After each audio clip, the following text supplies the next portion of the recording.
உலகெங்கும் வாழக்கூடிய next gen நேயர்கள் அனைவருக்கும் வணக்கம். நான் உங்கள் டாக்டர் வி ராஜ்குமார் சிவாச்சாரியார் பேசுகிறேன். இன்றைய தினம் நாம் பார்க்கக்கூடியது மாசி மாத பலன்கள். மாசி மாதத்தில் கிரகங்கள்லாம் எந்தெந்த ஸ்தானத்தில் இருக்குது, எப்படி இருக்குது, நம்மளுடைய 12 ராசிக்கான பலன்கள்லாம் எப்படி இருக்கும் அப்படிங்கிறத நம்ம பார்க்கலாம். ஒவ்வொரு மாதத்துக்குமே ஏன் மாதம் நமக்கு பலன்கள் இப்போ போன மாதம் நடந்தது தானே இந்த மாதம் நடக்கும், அப்படி கிடையாது.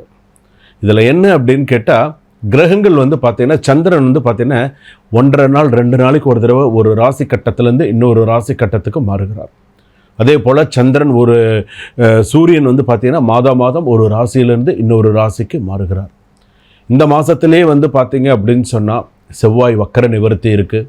அதே போல் சூரிய பகவான் எடுத்துட்டோம் அப்படின்னு சொன்னால் கும்பராசியிலிருந்து மீனராசிக்கு பிரவேசிக்கிறார். யாரோட சேர்ந்திருக்கார்? சனி பகவானோடு சேர்ந்திருக்கார். சனியும் சூரியனும் ஒன்றா வருது. இப்படி எல்லாம் இருக்கக்கூடிய ஒரு மாசி மாதம் அப்படின்னு சொல்லக்கூடியது.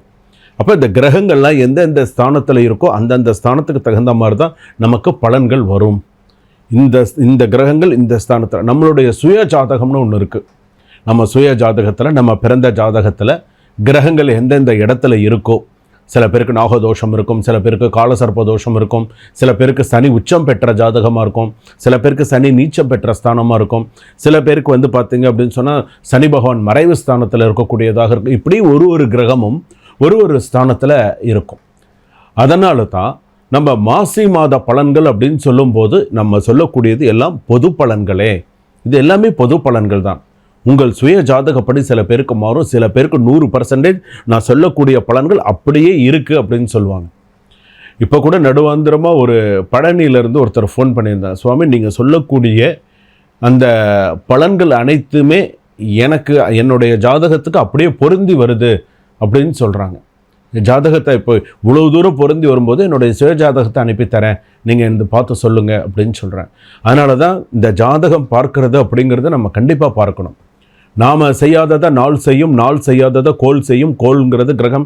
நீங்கள் ஒரு விஷயத்தை மறந்துட்டாலும் இந்த கிரகங்கள் அதை மறக்காது. அது செய்ய வேண்டிய நேரத்தில் என்னென்ன செய்யணுமோ அது கரெக்டாக செய்யும். உங்களை உயர்த்த வேண்டிய நேரத்தில் உயர்த்தும், கவனமாக இருக்க வேண்டிய நேரத்தில் கவனமாக இருக்க வைக்கும். இதெல்லாம் எப்படி? நீங்கள் செய்யக்கூடிய பக்தி, நீங்கள் செய்யக்கூடிய பரிகாரங்கள், நீங்கள் செய்யக்கூடிய நல்ல விஷயங்கள். இப்போது ஒரு பரிகாரம் அப்படின்னு எடுத்துட்டோம் அப்படின்னு சொல்லிட்டா, ஒருத்தர் இறக்க போகிறாங்க, இறந்துட்டாங்க அப்படின்னு சொன்னால் ஒன்றும் முடியாது. ஆனால் இறக்கக்கூடிய தருவாயில் இருக்கிறவங்கள நம்மளால் காப்பாற்ற முடியும் இல்லையா? இறக்கக்கூடிய தருவாயில் ஒருத்தர் இருக்காங்கன்னா அவங்களுக்கு ஏதாவது ஒன்று லாஸ்ட் மினிட்ல ஏதாவது சொல்லி ஒரு மிராக்கிள்னு சொல்கிறோம் இல்லையா? ஏதாவது ஒரு விஷயத்தில் அவங்கள காப்பாற்றிடுறோம் இல்லையா? அதுதான் அந்த இடத்துல பரிகாரம். அதனால தான் சொல்கிறது, இந்த கோயிலுக்கு போய் பரிகாரம் பண்ணுங்கள், இந்த மாதிரி வழிபாடு பண்ணுங்கள், இந்த மாதிரி நீங்கள் வழிபாடு செஞ்சீங்க அப்படின்னு சொன்னால் உங்கள் ஜாதகத்தில் உங்களுக்கு நன்னா இருக்கும் அப்படின்னு சொல்கிறோம். எல்லாருக்குமே நான் சொல்லக்கூடியது அதுதான். ஜனனி ஜன்ம சௌக்கியானாம் வர்தனி குலசம்பதாம் பதவி பூர்வ புண்ணியானாம் லிங்கதே ஜன்ம பத்திரிகா. இந்த 4 வரி ஸ்லோகம் என்ன சொல்கிறது? உங்கள் பூர்வ புண்ணியத்தினால தலையெழுத்துன்னு சொல்கிறோமே, அதுதான் அது. சூரிய சோம அங்காரக புத குரு சுக்கிர சனிபியஸ்ட ராகவே கேத்தவே நமஹா. ராகு கேதுவோடு சேர்ந்து இந்த 9 கிரகங்கள் தான் நம்மளோட அது வேலையை அது கரெக்டாக செய்யும். நம்ம பூர்வ புண்ணியம் நன்னா பண்ணியிருந்தோம்னு வச்சுக்கோங்களேன், நம்ம இந்த ஜென்மத்தில் நன்னா இருப்போம். யாரோடைய இன்சொல் வன்சொல்லுக்கெல்லாம் ஆளாகாமல் நம்மளுடைய குடும்பம், நம்ம படித்தோம், படிப்புக்கு அடுத்ததாக நமக்கு ஒரு நல்ல வேலை அப்படிங்கிற மாதிரி நல்ல ஒரு விஷயத்துக்கெலாம் நம்ம வந்துடுவோம். அதனால தான் எல்லா பாடல்கள்லையுமே கூட அதை தான் சொல்கிறது. எல்லா பாடல்கள்லையும் சில விஷயங்கள்லாம் அதான் சொல்கிறது. வேயிரு தோழி பங்கன் விடமுண்ட கண்டன் மிக நல்ல வீணை தடவி மாசரு திங்கள் கங்கை முடிமேல் அணிந்த என் உளமே புகுந்த அதனால் ஞாயிறு திங்கள் செவ்வாய் புதன் வியாழன் வெள்ளி சனி பாம்பு 2 முடனே ஆசரு நல்ல நல்ல அவை நல்ல நல்ல அடியார் அவர்க்கு மிகவே. கோளாறு பதிகத்தில் முதல் பதிகம். அப்போ இவ்வளவு சிறப்பு மிக்க ஒரு சில விஷயங்கள்லாம் இருக்குது. அப்போ அதனால தான் மாதத்தில் இந்த மாதிரி நம்ம ஜாதகம் பார்க்கணும், இந்த மாதிரியான சில விஷயங்கள்லாம் நம்ம செஞ்சுக்கணும் அப்படின்னு சில விஷயங்கள்லாம் இருக்குது. ஒரு குறைந்த கட்டணத்தோடு உங்களுடைய சுய ஜாதகத்தை நீங்கள் அனுப்பி கொடுத்து நீங்கள் ஜாதகம் பார்க்கலாம், திருமண பொருத்தம் பார்த்துக்கலாம், ஒரு எண்கணிதம் பார்த்துக்கலாம், வாஸ்து பார்த்துக்கலாம். தனுசு ராசி நேயர்களே, உங்களுக்கு எப்படி இருக்குது? தனுசு ராசி எப்படி இருக்கும்? என்னென்ன மாதிரியான சூழ்நிலைகள் இருக்கும்? தனுசு ராசி பொறுத்தளவுக்கு அதாவது சில விஷயங்கள் சொல்லுவாங்க. சாது மிரண்டால் காடு கொள்ளாது அப்படின்னு சொல்லுவாங்க. அதாவது பொறுமையாகவே இருந்தாச்சு, இனிமேலும் நம்ம இருந்தோம் அப்படின்னு சொன்னால் சரியாக வராது, நம்ம நிறையா விஷயங்களெல்லாம் பார்த்துட்டு வந்தாச்சு அப்படின்னு சொல்லி இப்போ இந்த மாசி மாதத்தில் இந்த தனுசு ராசிக்காரர்கள் சில அதிரடி மாற்றங்கள், அதிரடி யோசனைகள்லாம் வச்சுருக்கீங்க. ஸோ இனிமேல் இப்படி தான் பண்ணணும், இனிமேல் இப்படி தான் செய்யணும் அப்படின்னு அதிரடியாக சில விஷயங்கள்லாம் மனசில் கொண்டு வந்துட்டீங்க. இனிமேல் அதை மாற்ற முடியாது. ஸோ அதுக்குண்டான நேரமும் வந்தாச்சு, அதுக்குண்டான ப்ராசஸ்லையும் இறங்கியாச்சு. இதில் முக்கியமான விஷயம் வந்து என்னென்னு சொன்னால், வேலை பார்த்துட்டு இருந்தவங்க வேலையை விட்டுட்டு இப்போ சொந்த தொழிலில் இறங்கிட்டீங்க. அதே போல் சொந்த தொழிலில் இருக்கக்கூடியவர்கள் அதை அபிவிருத்தி பண்ணக்கூடிய ஒரு சில கட்டத்தில் இறங்கிட்டீங்க. அதிரடி மாற்றங்கத்தை கொண்டு வந்துட்டீங்க. இனிமேல் இப்படி செஞ்சால் சரியாக வராது, இனிமேல் இப்படி தான் கொண்டு போனால் தான் நம்ம சிறப்பாக வர முடியும் அப்படிங்கிற அளவுக்கு தனுசு ராசி கொஞ்சம் புத்திசாலித்தனமாக சில விஷயங்களையெல்லாம் கொண்டு வரீங்க. சரி, நல்லது தான். எல்லா விஷயமுமே இப்போ நான் சொல்லக்கூடிய எல்லா விஷயங்களுமே நல்லது தான், சிறப்பான விஷயந்தான். திருமணம் கூடி வரும், நிறைய நல்ல விஷயங்கள்லாம் கூடி வரும். சுப நிகழ்ச்சிகள், சுபகாரியங்கள் எல்லாமே நடக்கும். குழந்தைக்கு பேர் வைக்கிறதுலேருந்து புதுமனை புகுவிழா, கிரகப்பிரவேசம், காதணி திருவிழா, இந்த மாதிரி ஏதாவது நிறைய நல்ல விஷயங்கள்லாம் கண்டிப்பாக வரக்கூடிய யோகங்கள்லாம் உண்டு. ஸோ நல்லா சிறப்பான முறையில் செய்வீங்க. ரைட்டு. அதற்கு அடுத்ததாக வந்து பார்த்திங்க, தனுசு ராசி பொறுத்தளவுக்கு இறுக்கமாக சில விஷயங்கள் நீங்கள் செய்யணும் அப்படின்னு சொன்னால், முதல் பிரார்த்தனை வாராகி அம்மன் பிரார்த்தனை நிறையா பண்ணுங்கள். வாராகி அம்மன் வழிபாடு விடாமல் செய்யுங்க. தனுசு ராசிக்கு வாராகி அம்மன் தான் நிறைய கை கொடுக்கும். வளர்பிறை பஞ்சமி, தேய்விரை பஞ்சமி சொல்லக்கூடிய அந்த பஞ்சமி தினத்திலே அந்த வாராகி அம்மனுக்கு பூசணிக்காயில் தீபம் ஏற்றுறதோ, தேங்காயில் நெய் தீபம் ஏற்றுறதோ, ஒரு எலுமிச்சம்பழம் மாலை சாத்துறதோ, அல்லது அம்பாளுக்கு எலுமிச்சம்பழத்தில் விளக்கு போடுறதோ, எது செய்தாலுமே சிறப்பாக இருக்கும். ஸோ அம்பாளுக்கு அதை நீங்கள் கண்டிப்பாக செய்யுங்க. வாராகி அம்மன் வழிபாடு எவ்வளவுக்கு எவ்வளோ செய்கிறீங்களோ அவ்வளோக்கு எவ்வளோ உங்களுக்கு கெடுதலான விஷயங்கள் நீங்கும். இன்னொரு விஷயம், தனுசு ராசி பொறுத்தளவுக்கு இப்போ தான் சில கெடுதலான விஷயத்துலேருந்து வெளியில் வந்திருக்கீங்க. உங்களுக்கே தெரியும் நான் என்ன சொல்ல வரேன் அப்படின்னு. கெடுதலான விஷயங்கள்லேருந்து வெளியில் வந்திருக்கீங்க.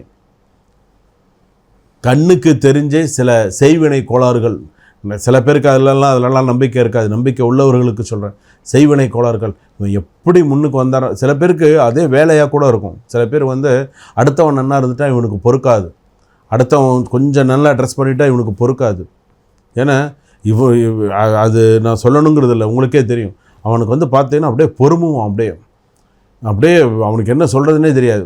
கொஞ்சம் வீடு சாதாரண வீடாக வச்சுருப்பீங்க, அதை கொஞ்சம் மாடிஃபை பண்ணி வீடு கட்டிட்டான் அப்படியே புலம்பி தள்ளிடுவான். அது ஆனால் வந்து நல்லா பேசுவான். ராசிக்காரங்க கிட்ட வந்து நல்லா பேசுவான். நல்லா இருக்கீங்களாங்க, எப்படிங்க இருக்கீங்க, வீடெல்லாம் நல்லா கட்டிட்டீங்களா, பரவாயில்லைங்க ஏதோ. ஆனால் மனசுக்குள்ளே பொறுமுவோம். உங்களுக்கு இதெல்லாம் தெரியாது. ஸோ கொஞ்சம் நீங்கள் நினைப்பீங்க இதெல்லாம் என்ன சுவாமி, இதெல்லாம் உண்டு.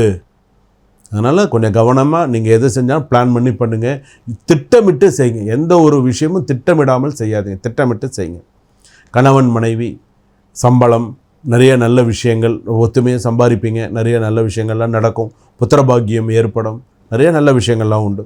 நல்ல சில கோர்ட்டு கேஸ்லாம் வந்து பார்த்திங்கன்னு சொன்னால் சில விஷயங்கள் நிலுவையில் இருக்கும். சில விஷயங்கள் வந்து இந்த மாசி எண்டில் சில நல்ல செய்திகள் வரும். மாணவ மாணவிகள் படிப்பில் நல்ல சுபிக்ஷமாக இருப்பாங்க, நல்லா படிப்பாங்க, நல்ல இது இருக்கும். சோம்பேறித்தனத்தை விடவும், அதிகாலையில் எழுந்திருந்து படிக்கவும். எந்திருக்க படிக்க சொல்கிறாங்களேன்னு படிக்காதீங்க, இன்ட்ரெஸ்ட் எடுத்து படிங்க. விளையாட்டுத்துறையில் இருக்கிறவங்களுக்கெல்லாம் நற்பெயரும் நல்ல ஒரு வெகுமதியும் உங்களுக்கு கிடைக்கும். அடுத்ததாக வந்து பார்த்திங்க அப்படின்னு சொன்னால், உங்களுக்கு குடும்ப பெண்களுக்கு அப்படின்னு எடுத்துட்டோம் அப்படின்னு சொன்னால், வேலைக்கு போகிறது, வேலை விஷயமாக நிறைய நல்ல விஷயங்கள்லாம் நடக்கும். இதுலேயே இன்னொரு விஷயமும் சொல்கிறேன், தனுசு ராசியில் இருக்கக்கூடிய பெண்கள் யாராவது அரசாங்க வேலை வாங்கித்தரேன், தனியார் துறையில் எனக்கு அங்கே தெரியும் இங்கே தெரியும்னு சொல்லி நான் வேலை வாங்கித்தரேன் அப்படின்னு சொல்லி அவங்கக்கிட்ட பணத்தை கொடுத்து ஏமாந்துடாதீங்க தயவு செய்து. புதிய நபர்களிடம், தெரியாத நபர்களிடம் சீட்டு போட்டு ஏமாந்துடாதீங்க. ஸோ இதெல்லாம் நான் சொல்லிக்கிறேன், இதிலெல்லாம் கவனமாக இருங்க. பூர்வீக சொத்து சம்பந்தமான நல்ல செய்திகள் வரும், செய்திகள் தான் வரும், நல்லா ஞாபகம் வச்சுக்கோங்க.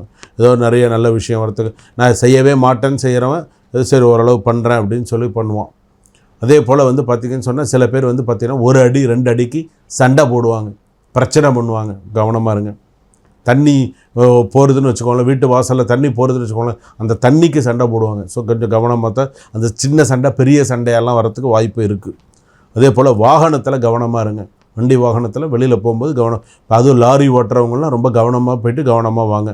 ட்ராவல்ஸ் வச்சுருக்கிற கார் ட்ராவல்ஸ் வச்சுருக்கீங்க, பேசஞ்சர்லாம் ஏற்றிட்டு போகிறீங்க, இப்போ உங்களாம் கஸ்டமர் ஏற்றிட்டு போகிறீங்கன்னு சொன்னால் வேகத்தை காட்டாதீங்க, விவேகமாக போயிட்டு வாங்க. வேலை வாய்ப்பில் இருக்கிறவங்களுக்கு ஸ்திரத்தன்மை, ஸ்திர வேலை வாய்ப்பு இனிமேல் எல்லாமே கொஞ்சம் அமோகமாக இருக்கும். எல்லாம் புதிய முயற்சிகள்லாம் சக்ஸஸ் ஆகும், நிறைய நல்ல விஷயங்கள்லாம் நடக்கும். சொந்த தொழில் சம்பந்தமான விஷயங்கள்லாம் நல்லா அமோகமாக இருக்கும். வாராகி வழிபாடு நிறையா பண்ணுங்கள். அம்மனுக்கு வாராகி வழிபாடு நிறையா பண்ணுங்கள். வாராகிக்கு பஞ்சமியில் விளக்கேற்றுங்க. வாராகி அம்மன் வழிபாடு நிறையா பண்ணுங்கள். பட்டமங்கலம் போயிட்டு வாங்க, குருஸ்தலம், பட்டமங்கலம் குருஸ்தலம் போயிட்டு வாங்க. பட்டமங்கலத்துக்கு போக முடியாதவர்கள் திருச்செந்தூர் போயிட்டு வாங்க. திருச்செந்தூர் போக முடியாதவர்கள் திருவழிதாயம் என்று சொல்லக்கூடிய சென்னையில் ஆவடி பக்கத்தில் திருவழிதாயம் என்று சொல்லக்கூடிய குருஸ்தலத்துக்கு போயிட்டு குரு பகவானுக்கு தேங்காயில் நெய் தீபம் ஏற்றி அர்ச்சனை பண்ணிட்டு வாங்க. குரு பார்க்க கோடி புண்ணியம். இனிமேல் உங்களுக்கு ஒரு நல்ல நேரங்கள்லாம் அடுத்தடுத்து வருது. புத்திசாலித்தனத்தை பயன்படுத்தி இனிமேல் இப்படி தான் இருக்கணும்னு உங்கள் புத்திசாலித்தனத்தை பயன்படுத்துங்க. மற்றவங்க பேச்சை கேட்கவே கேட்காதீங்க. உங்களுக்கு என்ன தோணுதோ அதை செய்யுங்க. அடுத்தவன் 1000 ஐடியா சொல்கிறான்னு உங்களுடைய தகுதி என்னன்னு உங்களுக்கு தெரியும். மற்றவங்க அதை சொல்கிறாங்க அதை செய்கிறாங்கன்னு சொல்லி நீங்கள் ஒரு விஷயத்தில் இறங்கி மாட்டிக்காதீங்க. உங்களுடைய திறமை என்னன்னு உங்களுக்கு தெரியும். அதே போல் உங்களுடைய நம்ம என்ன செஞ்சால் நம்மளால் பிரகாசிக்க முடியுங்கிறது உங்களுக்கு தெரியும். அதை நீங்கள் கரெக்டாக செய்யுங்க. சரிங்களா? சூப்பர்.